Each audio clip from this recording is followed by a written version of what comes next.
BJP के बनाने के लिए, और बीजेपी ने कितने विधायकों को किस दाम में लिया, कैसे क्या किया, वो आप लोग जानते हो। अगर हमारी पार्टी का प्रत्याशी अभी वापस आ गए हैं अखिलेश यादव जी लखनऊ के लिए, हम आपको दिखाते हैं पास से।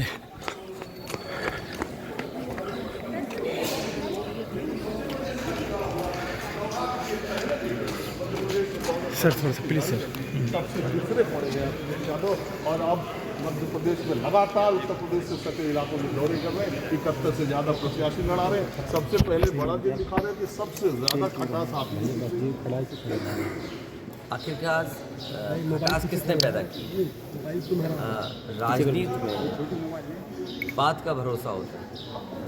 अगर कांग्रेस को समझौता नहीं करना था तो हमारी पार्टी के लीडर्स के साथ कांग्रेस को नहीं बैठना चाहिए था, ना चर्चा करनी थी। बात वो ख़त्म हो गई कि कांग्रेस पार्टी कोई अलायंस नहीं कर रही समाजवादी पार्टी में से स्टेट इलेक्शन में। ठीक है, हमारे प्रत्याशी जो हमारे कार्यकर्ता हैं, पार्टी के संगठन के लोग हैं, जो लड़ना चाहते थे, हम उन्हें मौका दे रहे हैं और हमें उम्मीद है कि पहले से बेहतर इस बार समाजवादी पार्टी की परफॉर्मेंस है।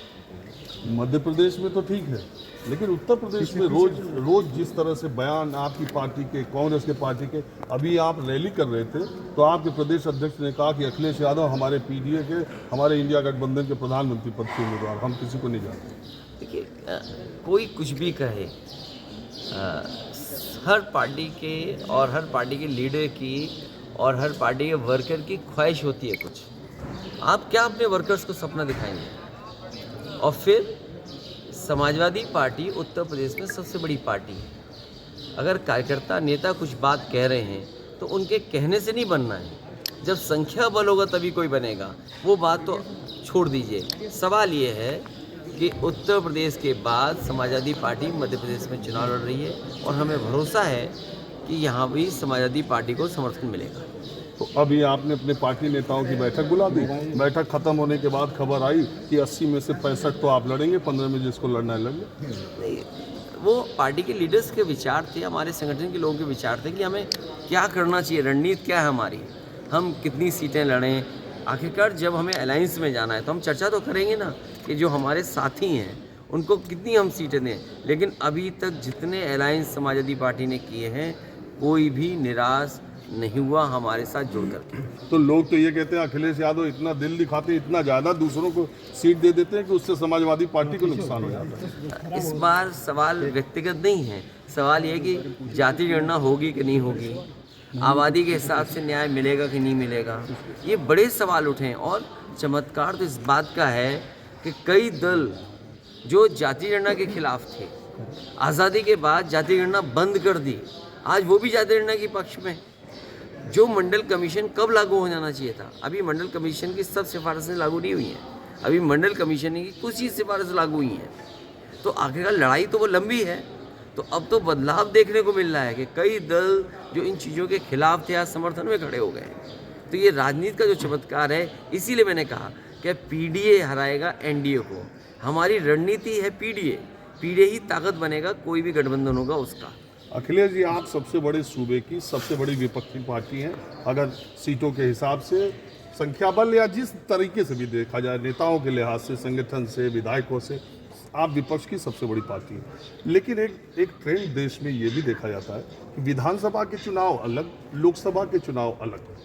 अभी आप मध्य प्रदेश में लड़ रहे हैं, आप इसका देखिए, जब लोकसभा की चुनाव की बात होगी तो अलग हो। क्या आपको लग रहा है कि कांग्रेस पार्टी ने इंडिया गठबंधन बना के ये विधानसभा चुनाव में तो कांग्रेस बनाम बीजेपी करने में लगी है और आप लोगों को रख रही है कि इसके बाद अब देखा जाएगा इंडिया क्या? क्योंकि इंडिया की अब कोई चर्चा ही नहीं हो रही। नहीं, इंडिया की चर्चा तब होगी जब इंडिया की चर्चा करेंगे हम। जो सबसे बड़ा दल है वो इंडिया को साथ नहीं ला रहा या और दलों को साथ लेके नहीं चल रहा, तो इंडिया का कैसे प्रचार होगा, कैसे इंडिया गठबंधन की बात होगी? समाजवादियों ने केवल यहाँ पर कहा कि हमारे पिछले परफॉर्मेंस को देखते हुए अगर आपको लगता है कि यहाँ पर हमारी पार्टी बेहतर परफॉर्म करेगी तो हमें मौका दिया जाए। हमारी कोई बहुत बड़ी डिमांड नहीं थी। अगर आप एक दल को या दो दल को आज साथ नहीं ला सकते हो तो कल आपको ज़रूरत है उन दलों की। क्या आप बिहार में या क्या बंगाल में आप या दक्षिण भारत में, क्या उत्तर प्रदेश में अपनी ताकत से आप बीजेपी वर्सेस कांग्रेस कर लेंगे? आपका संगठन कहाँ है? जिस तरीके से जिस स्टाइल से बीजेपी चुनाव लड़ती है, जितना मशीनरी का इस्तेमाल बीजेपी करती है, जितनी संसाधन का इस्तेमाल बीजेपी करती है, जितना संगठन ताकत का बना करके बीजेपी चुनाव लड़ी, क्या कांग्रेस के पास वो है संगठन?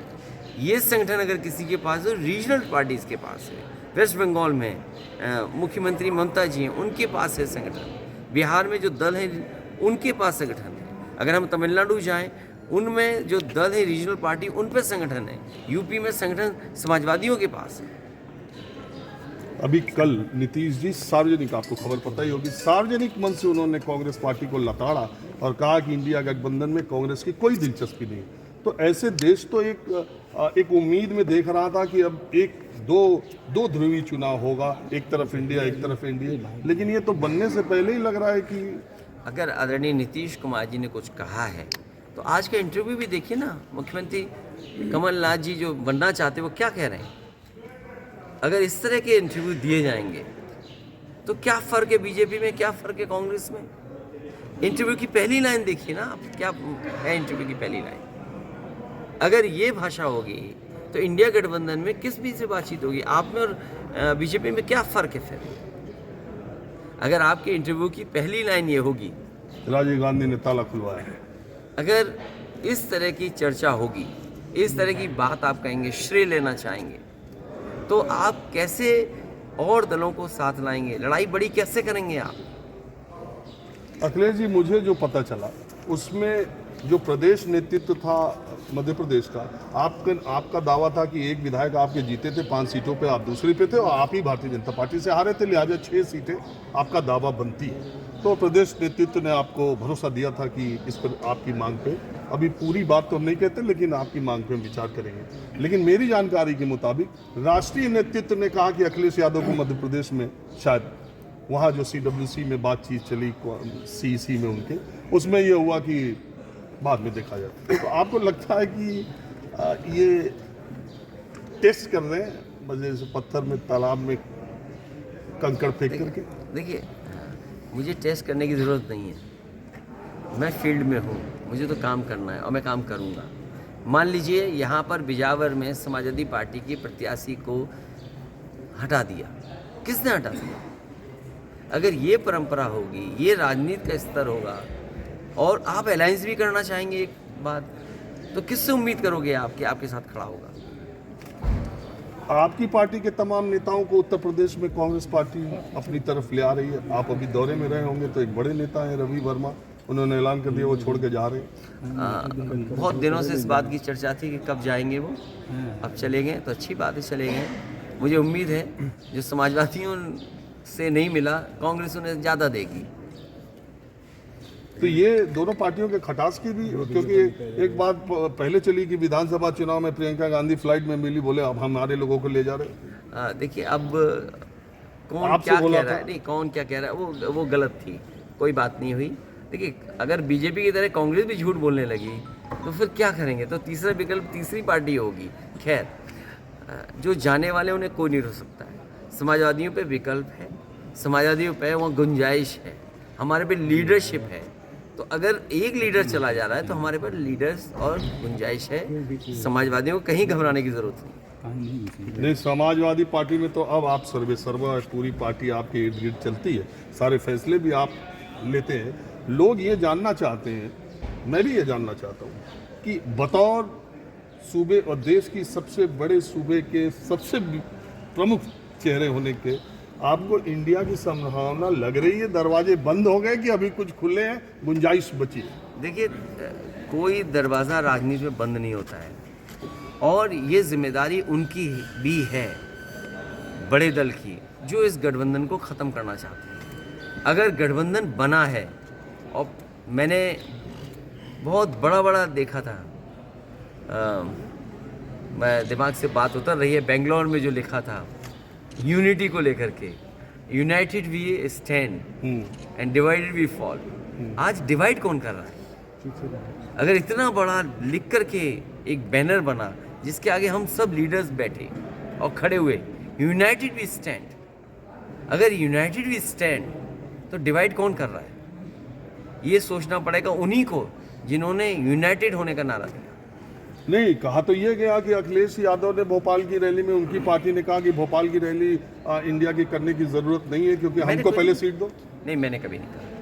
ये जिसने भी कहा वो आपको झूठ बोल रहा है और झूठ बोलने वाले ही यही बात कह सकते हैं। अच्छा, ये अरविंद केजरीवाल, अंतिम सवाल है, अरविंद केजरीवाल ईडी के संबंध पे भी जा नहीं रहे, ये कहना कि विरोधियों पर संबंध ईडी और सीबीआई कर रही है, और इलेक्शन के वक्त खासकर वैभव गहलोत को आप देख रहे हैं सब तरफ, तो विरोधी दल के नेताओं पर ये आरोप लग रहे हैं, तो ये इसको शील्ड के तौर पे इस्तेमाल कर रहे हैं। देखिए, इस चीज़ को हम लोग पहले से फेस कर रहे हैं।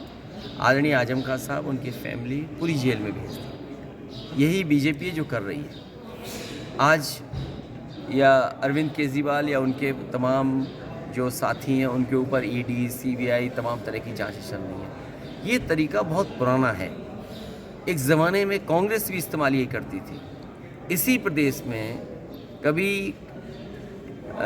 आज बीजेपी में कभी उनके परिवार पे भी इस तरह की जांच दबाव किया गया था, वो कांग्रेस में चले गए। आज कांग्रेस नहीं है सत्ता में, आज बीजेपी है, उन संस्थाओं को वो इस्तेमाल कर रही है। तो देश में ये सब जानते हैं, जो दिल्ली में रहता है वो अपनी ताकत का इस्तेमाल करता है। उन्होंने इस्तेमाल की थी, दिल्ली से वो बाहर हो गए। आज बीजेपी इस्तेमाल कर रही है, समय आएगा बीजेपी भी दिल्ली से बाहर होगी। चलिए, आप रुके, बाकी इसके लिए बोल सकते हैं। Thank you so much. कहाँ जा रहे हो?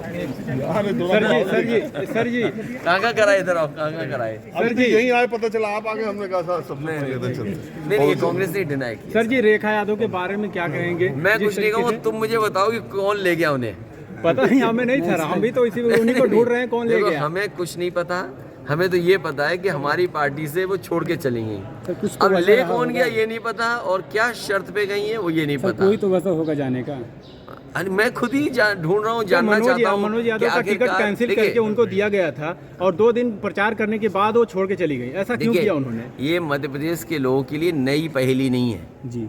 याद कीजिए, कांग्रेस की सरकार थी, बीजेपी के बनाने के लिए, और बीजेपी ने कितने विधायकों को किस दाम में लिया, कैसे क्या किया, वो आप लोग जानते हो। अगर हमारी पार्टी का प्रत्याशी हमारे दल को छोड़ के गया तो लाभ किसको मिला है? जिसको लाभ मिल रहा है उसी ने लाभ पहुंचाया है उधर। सर, क्या आपको लगता है कि उन्होंने, क्योंकि लोगों का आरोप है कि वो पैसे लेकर मैं ये नहीं जानता हूँ, मुझे ये नहीं पता है, लेकिन मुझे ये पता है कि जिसको लाभ मिलेगा उनके ना लड़ने से, उसी ने लाभ पहुंचाया होगा। जी, आपका बहुत बहुत धन्यवाद।